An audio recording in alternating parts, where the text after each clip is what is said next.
So I talked about the lag. The average behind that we are on security patches is 6 months for critical updates in IT because of the difficulty of getting that time to go down. 6 months of security patch lag opens your company up to risk, right? So you have on the one side the business saying we can't shut down. On the other side, you have the CSO saying we need to shut down. We need to patch this. We have financial risk. We have IT risk by not being patched. And that's just the critical updates. You push out past critical and go to high, medium, low. The lag time's a lot larger. So again, we can move this up, right? We can bring this almost into the same week. Patch comes out, you need to use MDO on a Wednesday to take care of a problem because you consider it that important. We can do that and not disrupt the business in any significant way, right? So I went to another customer, one that cares about security patching very much. They're going down once a month because they need to stay up to date, right? So they're not that first customer that pushes it out to quarterly, and that's kind of how they decided to live with the problem of asking for downtime. This company said, no, we are going to prioritize this. We're going to force our business down once per month. Take 8 hours, whatever security patches they need, get it put in place. Any other maintenance they can fit in that window, they put in place. So 12 times a year, there's 12 eights on this wheel, 12 times a year, they're shutting down to stay up to date. $39 million they're spending. That's how much they consider security to be an issue for them. But they think this is the right way to go about it. Spend that money, stay up to date, protect our business from any kind of threat. Planned downtime with MDO can knock it to 0.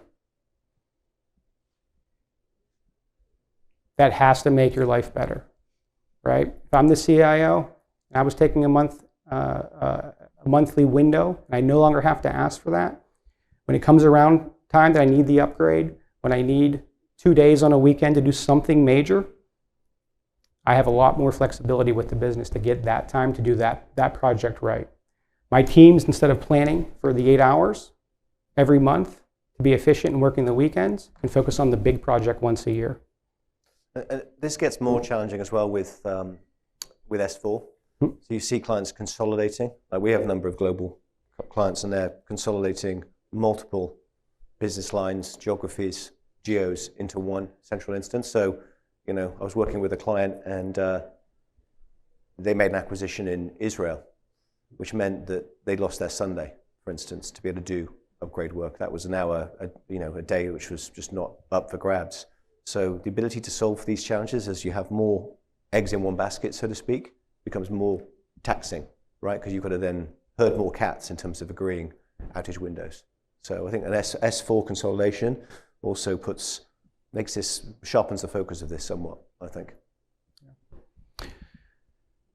So I think the hard part for most customers is understanding what it costs them in the first place for IT downtime. The political costs, the animosity around the downtime, that tends to be well known, especially with the unplanned, right? You know who gets affected. But getting to a place where you're measuring this and understanding your own costs, that takes a little bit of effort. That's something that we will do with you. We'll be happy to sit down, tell you how we model it with our customers, help you get a handle on it, hard costs and soft costs.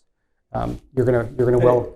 And this being candid, it may be different for some customers. Like, so you may be in a planned downtime, you can become prescriptive and precise enough. You can print out all the shipping items. You can get prepared ahead of the downtime so that your warehouses continue.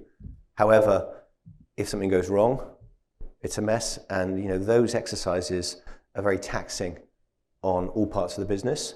So really, it's maybe the cost isn't this, but there will be a cost and there will be a disruption and there will be a risk factor. So it's really a question of building what the right case is for the given client. This is an easy way to kind of look at it, but there's some nuances here.